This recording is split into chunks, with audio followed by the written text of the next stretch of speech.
All right. Here we go, back again on the other side of the coin. All right, welcome back to the other side of the coin, ladies and gentlemen. Lots to talk about. Many news popping off left, right, and center. I wanted to start things off with this particular quote that I just bumped onto. Someone actually tagged me onto this. So interesting. Let's have a look at this quote from Mourinho. I'm pretty sure this was a while back. Mourinho and Chelsea, when you start accepting defeats just because your team played well and just because your players gave their best, a performance for people to be proud of, I think when you get used to it, that's when the big clubs stop being big clubs. I think it's something to really think about. I don't need to elaborate on this. I think we all understand what this is saying.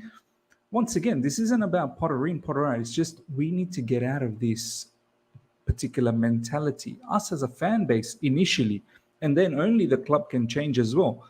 Because if we don't voice our opinions, well, the club's probably going to think, well, this is happy days. But if we start saying that, there comes a point, and this is what I said in the last live stream, that 2 out of 14 is just not good enough, and it could potentially be 2 out of 15. And there's only that much you can talk about XG. We are exceeding XG. Sooner or later, you just got to start winning. All right, ladies and gentlemen, let's get into the news. Internally, there was a feeling at Chelsea heading into Dortmund from ownership down that winning the UCL again this season is well within their grasp. They feel with the additions of Enzo, Felix, and Mudryk, they have more talent than when they won it in Porto. This is from Liam Toomey, a particular article that dropped stating that the owners felt after the January window that we're a big potential, we're a big chance to win the Champions League. See, this is why I say some fans out there, we're not delusional. Like, we know what level of transfer business that was done by the owners. I understand gelling takes time, this, that, the other, but to be honest, it's not the new players that's the problem. The new players are, if anything, have been doing really well. Enzo Fernandez, then you've got João Felix, even Madueke has been good. Besides probably Mudryk, who's taken a little bit of time to adapt, which is fine. Every other new signing, but this Shield, they've been absolutely ecstatic. It's the old ones seems to still not be able to pick up their game. They still can't seem to pick up their level. So, look, partly I think it's Potter's fault for for persisting on using some of these players like Havertz, for instance. I feel like it's mad. I don't understand why Graham Potter now persisting on this particular player when in the Premier League you can definitely use Aubameyang or David Datra Fofana.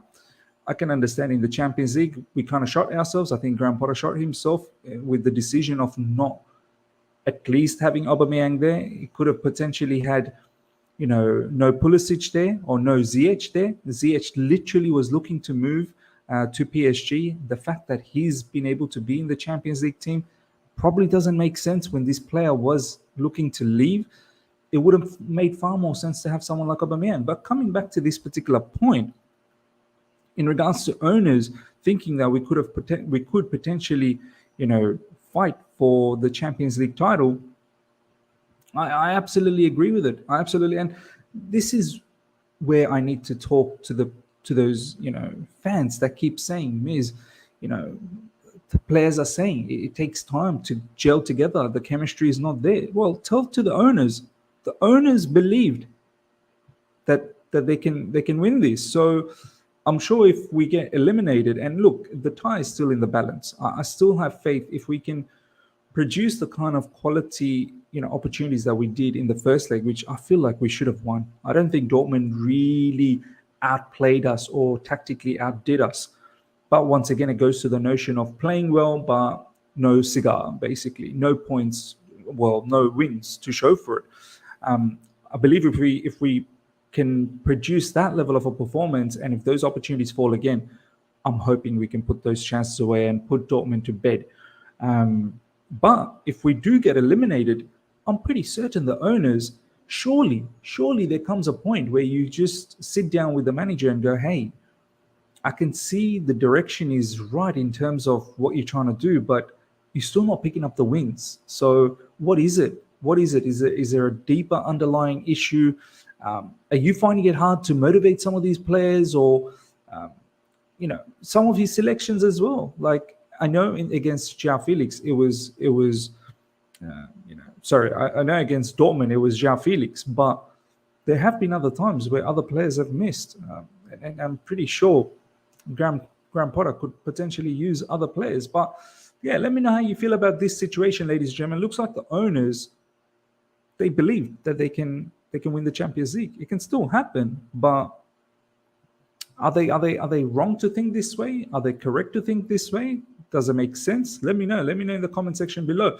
Next up, Telegraph Sport understands Marc Cucurella was a victim of burglary shortly after his move to Chelsea. The left back was booed in away section again after coming on last night. This is coming from Matt Law.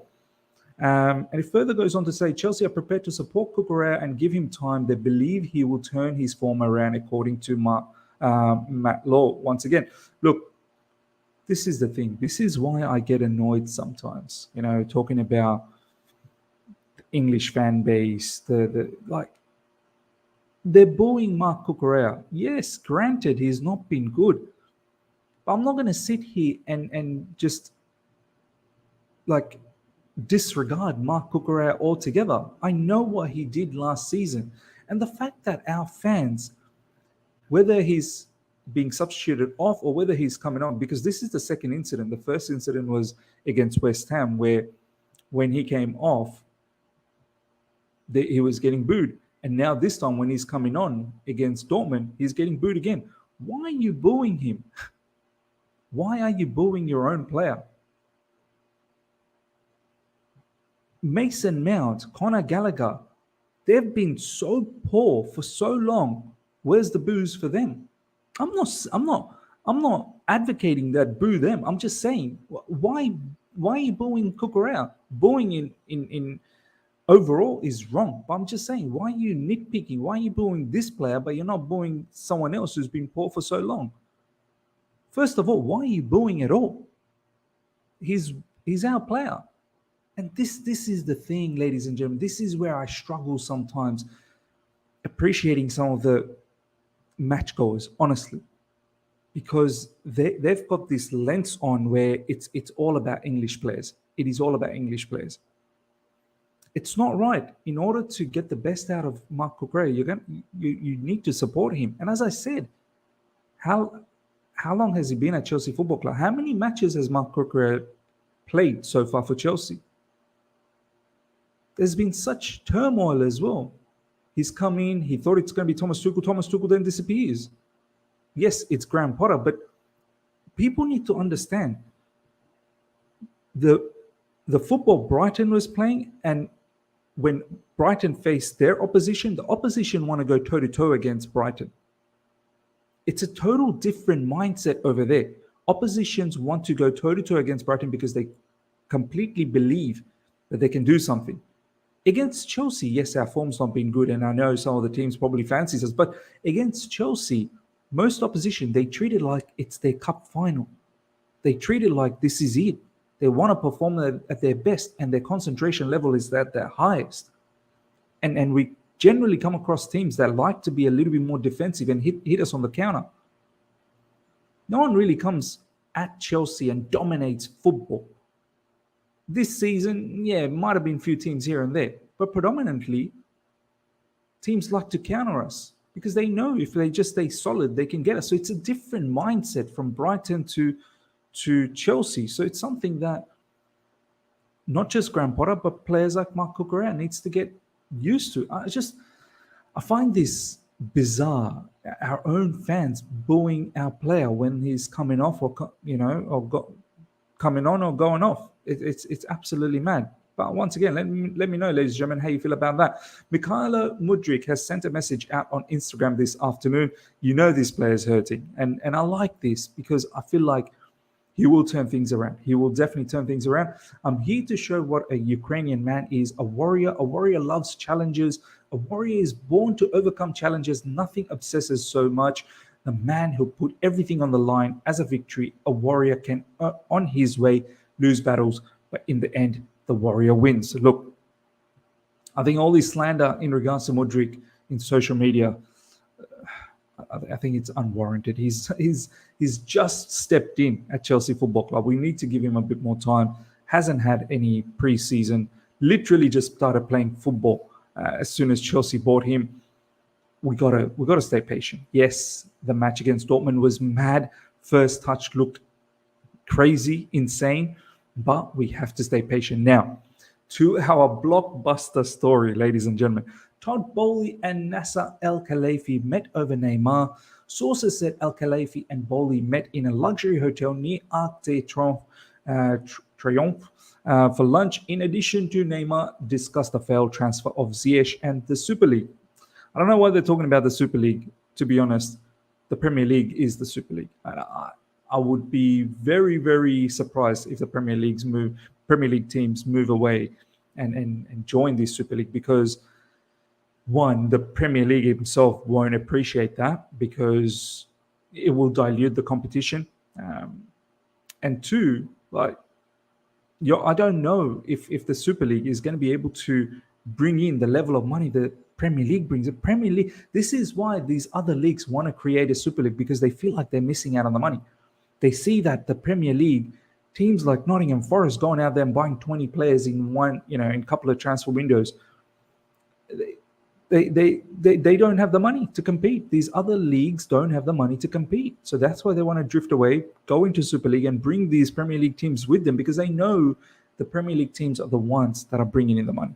It's just not going to happen. Hakim Ziyech, I'm good that our owners are sitting down with the PSG owners and trying to smooth things out. Look, obviously something drastic happened there, and I think Chelsea's at fault, and I'm glad about that.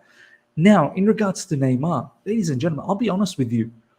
As much as I would love a player like Neymar at Chelsea Football Club, he's going to go down as one of the legends of the game. Like, absolutely brilliant technician, charismatic footballer.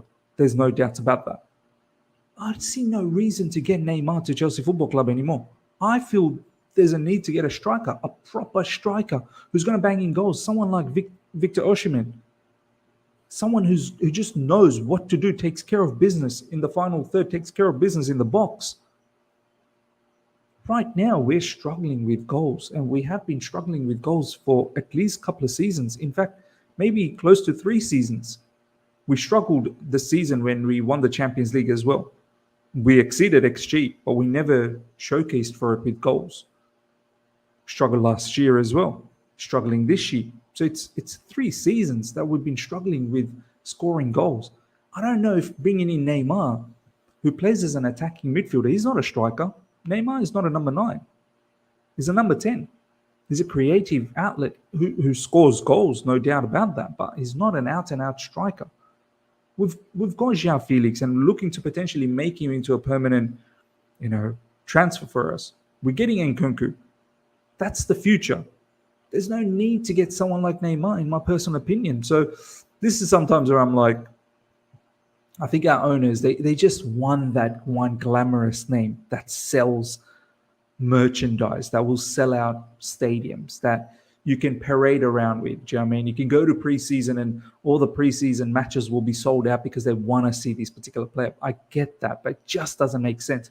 What makes sense to me is this particular news. Former Chelsea player Mario Malchiot spoke to Todd Boehly and other officials in Dortmund last night, where Boehly admitted the club needs a striker. Malchiot said, guys, then they said, yes, we already know. I mean, this is exactly what we need. We need a striker. We need a striker. We've abolished Aubameyang. I don't know what the plan is in regards to David Datra Fofana, and Armando Broja is injured. So it's high time. It's high time we get a striker. For me, it just doesn't make sense to get Neymar. It really does not make sense. Would I be ecstatic if it happens? Of course. Last summer, when we were talking about Neymar, I was gassed. I would have loved it because last summer we didn't know whether João Felix was going to happen, whether Nkunku was going to happen. And that's why I was ecstatic about it. But right now, ladies and gentlemen, it just does not make sense to get someone like Neymar. But you let me know how you feel about everything we've talked about, especially the owners feeling like they have a team to win the Champions League. Let me know about that. Let me know about the Neymar situation and every other bits and pieces that we've talked about. Hope you guys have enjoyed this. Smash the like button if you have. If you're here for the first time, subscribe, hit the bell notification to stay in touch with all my content. I shall see you guys for a live early tomorrow morning, potentially doing the preview for the Southampton game, because the Southampton game is on Saturday afternoon UK time. So we'll probably do that. Until then, take care. See ya.